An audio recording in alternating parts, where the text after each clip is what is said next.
और इस वक्त की ब्रेकिंग न्यूज आपको बता दें, बीजेपी दफ्तर पहुंच गए हैं आरपीएन सिंह।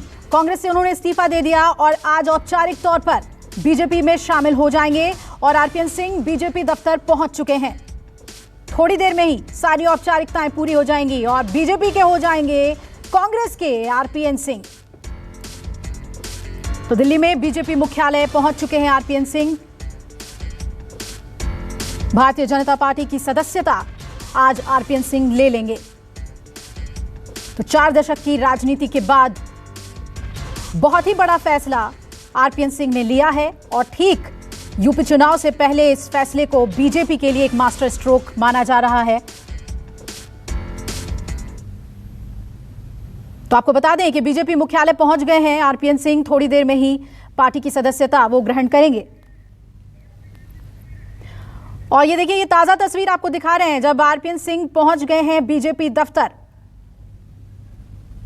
तो आज नजर रहेगी आरपीएन सिंह पर। क्या वजह वो बताते हैं, कांग्रेस का दामन छोड़कर बीजेपी को क्यों ज्वाइन कर रहे हैं, उसके पीछे क्या वजह है।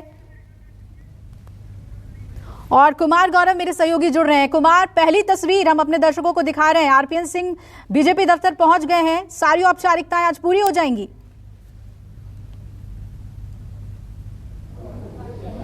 देखिए, बिल्कुल लगातार पिछले कुछ समय से ये खबर थी कि आरपीएन सिंह कांग्रेस के एक कद्दावर चेहरे हैं, वो बीजेपी ज्वाइन करेंगे। और आज सुबह जब उन्होंने इस्तीफा दिया, कांग्रेस आलाकमान को अपना इस्तीफा भेजा और उसके बाद अपने ट्विटर प्रोफाइल से आईएनसी यानी इंडियन नेशनल कांग्रेस का टैगलाइंस को हटाया, उसके बाद से ये साफ था। न्यूज़ 24 ने पहले भी खबर दी थी कि आज सुबह कि 3 बजे के आसपास आरपीएन सिंह भगवा चोला पहन लेंगे, यानी बीजेपी में शामिल हो जाएंगे। और अभी वो बीजेपी पहुंचे हैं और जाहिर सी बात है थोड़ी देर में आप मेरे पीछे जो मंच देख रही हैं, यहीं से उनकी ज्वाइनिंग होगी और उसके बाद वो औपचारिक तौर पे बीजेपी के सदस्य हो जाएंगे। और बीजेपी ने ये तय किया है, जो मोटे तौर पे सोर्सेज के हवाले से खबर है, कि पडरौना विधानसभा सीट जिस इलाके से वो हैं, कुशीनगर से वो 2009 में सांसद थे। 2014 और 2019 में वो लोकसभा चुनाव हार गए थे, लेकिन कहा जाता है कि उनका परिवार का रसूख अच्छा खासा है उस इलाके में। लगभग 4 दशक तक वो और उनका परिवार कांग्रेस में रहे हैं और आज वो बीजेपी में आ रहे हैं। और आपको याद होगा कुछ दिन पहले स्वामी प्रसाद मौर्य जो उस क्षेत्र से चुनाव लड़ते हैं, पहले बीजेपी में मंत्री थे, वो कई आरोप लगाकर बीजेपी से समाजवादी पार्टी चले गए थे।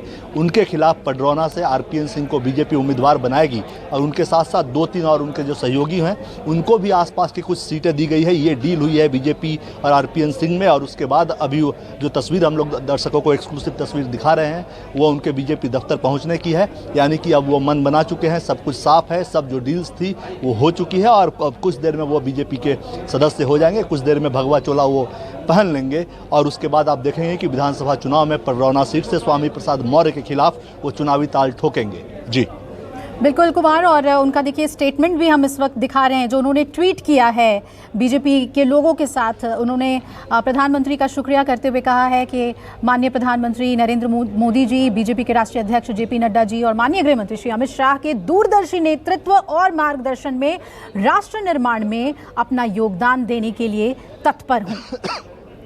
तो कुमार, अंदर खाने से क्या खबरें आ रही हैं, ऐसा क्या ऑफर हुआ आरपीएन सिंह को, कौन सी जिम्मेदारी बीजेपी उन्हें देने का मन बना चुकी है जिसकी वजह से उन्होंने अपनी लॉयल्टी कांग्रेस के लिए जो थी उसे एक झटके में छोड़ दिया।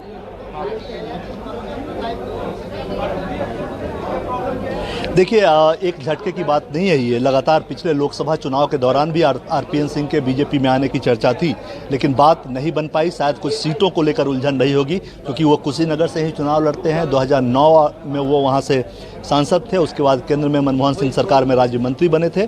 और अभी इस वक्त भी उनके पास, ऐसा नहीं है कि कांग्रेस में उन्हें सम्मान नहीं मिला, कांग्रेस में उन्हें झारखंड का इंचार्ज बनाया हुआ था। कुछ समय तक वो प्रवक्ता भी रहे, यानी केंद्रीय मंत्री भी रहे, और पार्टी ने झारखंड का इंचार्ज भी बनाया, जहां झारखंड में झारखंड मुक्ति मोर्चा और कांग्रेस की संयुक्त सरकार चल रही है। यानी उनके पास काम था, ऐसा नहीं था कि कांग्रेस में वो बिना काम के थे और उनको कुछ काम नहीं मिल रहा था और उनकी उपेक्षा हो रही थी, ये बात नहीं थी।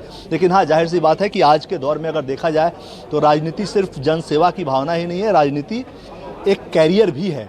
तो शायद कांग्रेस की जो स्थिति है उस हिसाब से आरपीएन सिंह को ऐसा लगा होगा कि कांग्रेस में उनके कैरियर का ग्राफ रुक गया है, वो आगे नहीं बढ़ रहा है।